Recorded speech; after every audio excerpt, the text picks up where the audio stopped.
साथियों, वाल्मीकि आश्रम लालापुर जो वाल्मीकि जी की तपोस्थली है, यहाँ पर मैं पहुँच गया हूँ।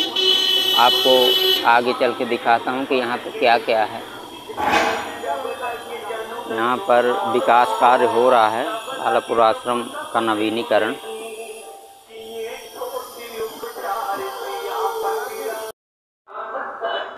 ये पुलिस सहायता केंद्र भी है यहाँ पर, और ये पूरा ऊपर का रास्ता गया हुआ है, अभी काम चल रहा है।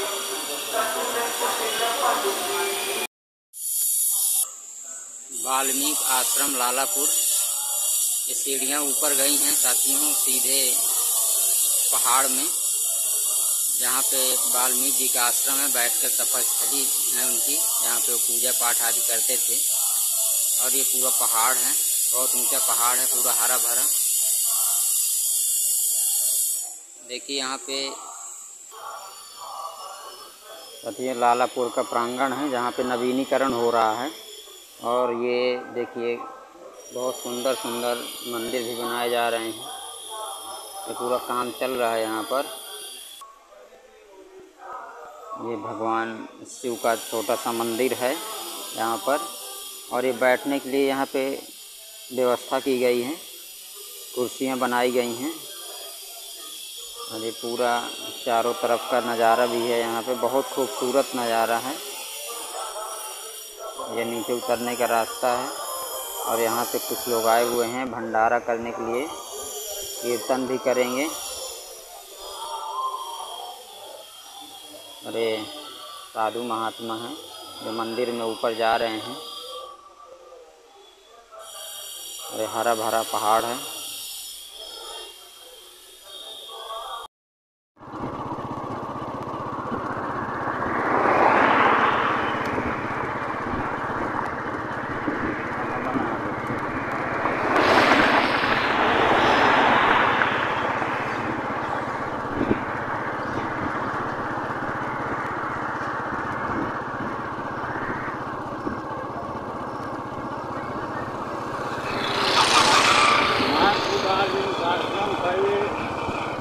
महर्षि वाल्मीकि आश्रम, महर्षि वाल्मीकि आश्रम का जंगल, पहाड़ पूरा हरा भरा है।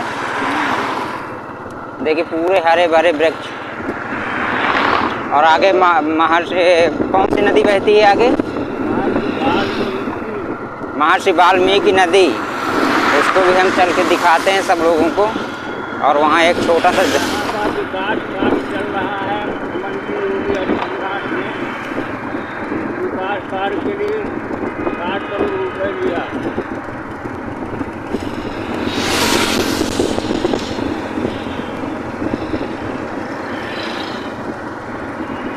और ये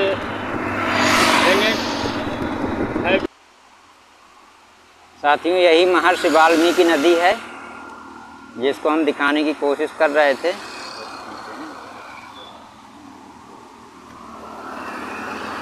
ये पूरा झरना बह रहा है यहाँ से। बहुत से लोग यहाँ नहाने भी आते हैं।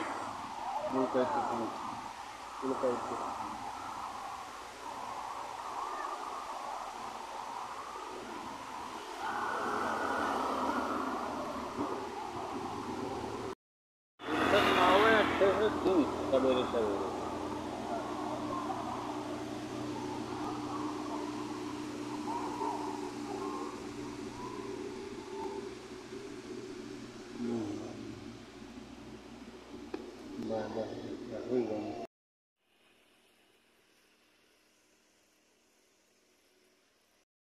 ये महर्षि वाल्मीकि आश्रम जी का इतिहास क्या है? इसके इतिहास के बारे में आप कुछ बताएंगे? देखिए, जो ये महर्षि वाल्मीकि आश्रम है सर्वविदित है कि सबसे पहले संस्कृत भाषा में इन्होंने रामायण की रचना किया।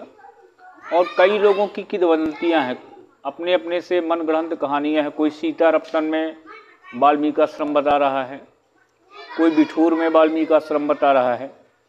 लेकिन रामायण की एक चौपाई है, गौर करने की बात है कि चित्रकूट गिर करहु निवासु, और यहाँ से चित्रकूट की जो दूरी है लगभग 25 से 30 किलोमीटर के आसपास है।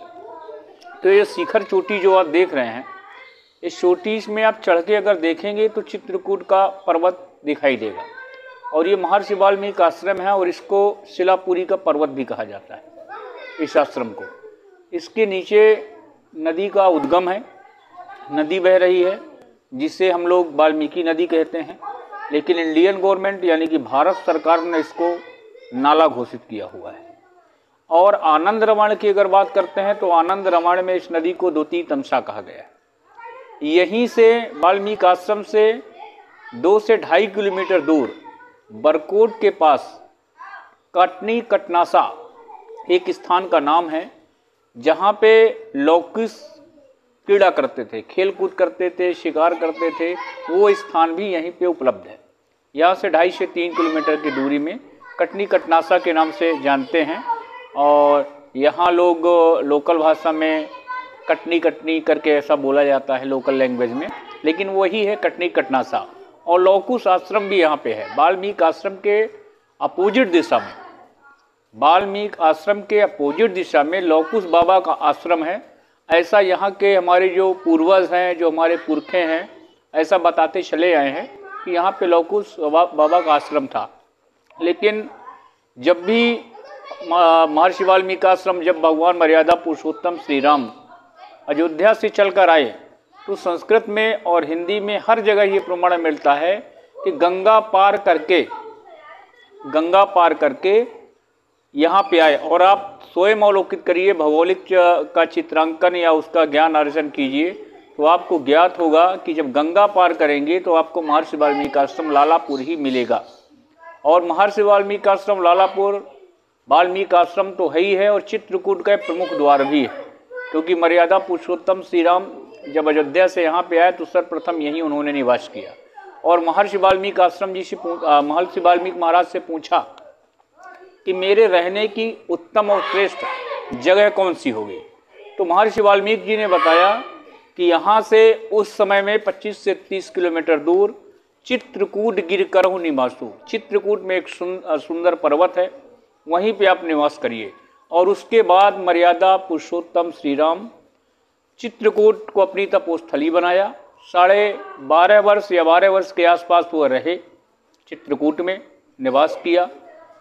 और उसके पश्चात जब रावण का वध किया भगवान श्री राम ने, अयोध्या को गए, और अयोध्या जाने के पश्चात जब वहाँ के लोकल एक जो washerman, caste be call to washerman, यानी कि धोबी की हम बात करें, ऐसा कहानियों में मिलता है कि एक धोबी के कहने पर अपनी पत्नी को जब अपने छोटे अनुज लक्ष्मण से उन्होंने कहा कि इसको आप छोड़ आइए, क्योंकि उस धोबी ने ये कहा था कि मैं राम नहीं हूँ कि जो दुष्टों निशाचरों के यहाँ जिसकी पत्नी रही हो और उसको मैं स्वीकार कर लूँ।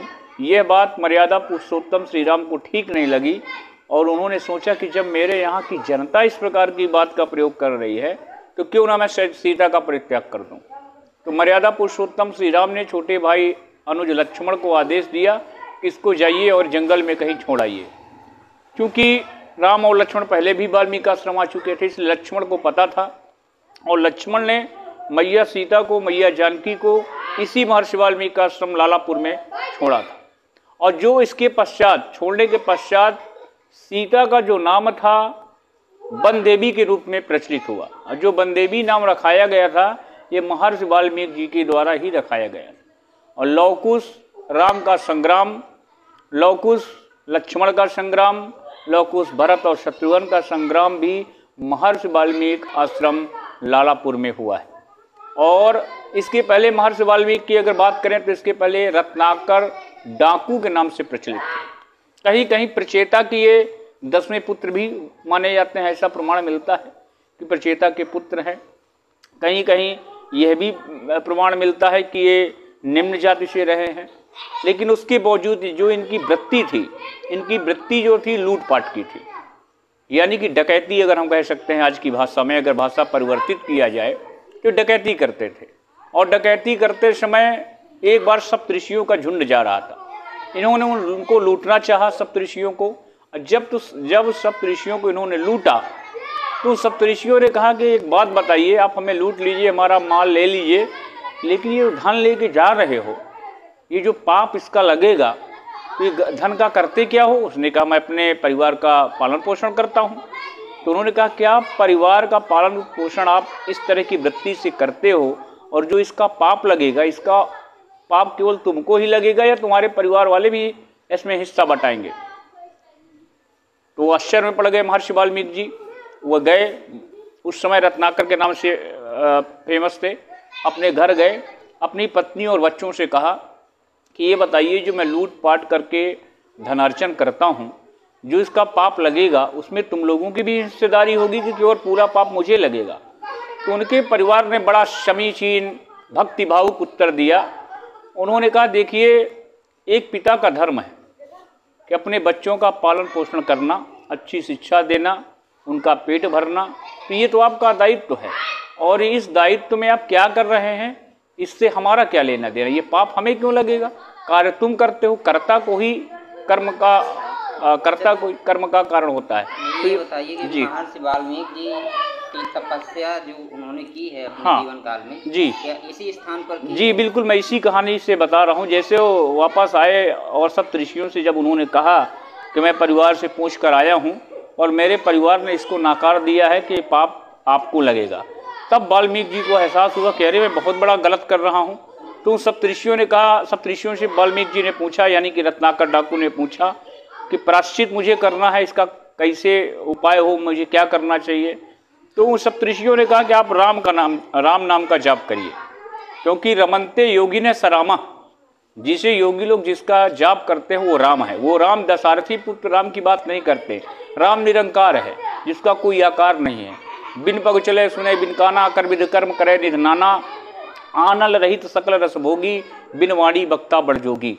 आप उस राम का जाप करिए जो स्वयं में अपने आप में अनंत है, अखंड है, अछेद है, अभेद है। तब वाल्मीकि जी ने राम का जाप करने की कोशिश किया, लेकिन पाप कर्म में इतने लीन थे वे कि उनके मुख से राम शब्द निकल नहीं रहा था। तो उन्होंने कहा मुझसे राम का जाप नहीं हो रहा, मैं क्या करूं? तो उन्होंने कहा तुम्हारे मुख से क्या निकल रहा है? तो उन्होंने कहा मरा शब्द का बार बार प्रयोग हो रहा है। तो उन्होंने कहा ठीक है, तुम मरा शब्द का बार बार प्रयोग करिए। तो रत्नाकर यानी कि वाल्मीकि ने मरा मरा मरा मरा करते रहे और धीरे धीरे उनके मुख से राम नाम का स्पष्ट उच्चारण होता रहा, और योग में इतने निमग्न हो गए कि उनके शरीर में बामी लग गई। जब बामी लग गई और उसका शरीर जब वो पाप से मुक्त हो गया रत्नाकर का, तब वो बामी से बने हुए, यानी कि बामी से जब दूसरा शरीर प्राकट हुआ, तब वाल्मीकि, बामी शब्द से ही वाल्मीकि नाम का प्रादुर्भाव हुआ। जैसे कि आपने सुना होगा कि महात्मा बुद्ध, जैसे महात्मा बुद्ध थे, पहले सिद्धार्थ थे, लेकिन जब तपस्या करके लौटे तो उनकी पत्नी ने प्रश्न पूछा कि एक पुत्र से पिता छीनने का आपका क्या अधिकार था, एक पत्नी से पति क्यों छीन लिया? तो उन्होंने कहा कि अगर शरीर में मानसिकता बदल जाए तो शरीर मायने नहीं रखता। इसी प्रकार वाल्मीकि जी का जो पूर्व वृत्तांत उनका चरित्र चित्रण है वो डाकू का था, लेकिन तपस्या के बल पर उन्होंने अपने आप को स्थापित कर दिया और वाल्मीकि नाम से ही वो प्रचलित में रहे, प्रसिद्धि और जाने लगे। आप क्या करते हैं? मैं प्रेजेंट टाइम में तो मेडिकल रिप्रेजेंटेटिव हूँ, यानी कि एमआर हूँ, और इसके पहले मेरी graduation Allahabad university of Allahabad से हुई है। मैं bachelor of library information science का विद्यार्थी रहा हूँ और मास्टर डिग्री होल्डर भी हूँ। MLA YSC भी मैंने कर रहा। निवासी यहीं के हैं? हाँ, मैं महर्षि वाल्मीकि आश्रम का ही निवासी हूँ, लेकिन यहाँ पे जो हम लोगों की ग्राम पंचायत है वो बगरेही है और वाल्मीकि आश्रम बगरेही का एक पार्ट है, एक हिस्सा है। धन्यवाद आपका। Thank you.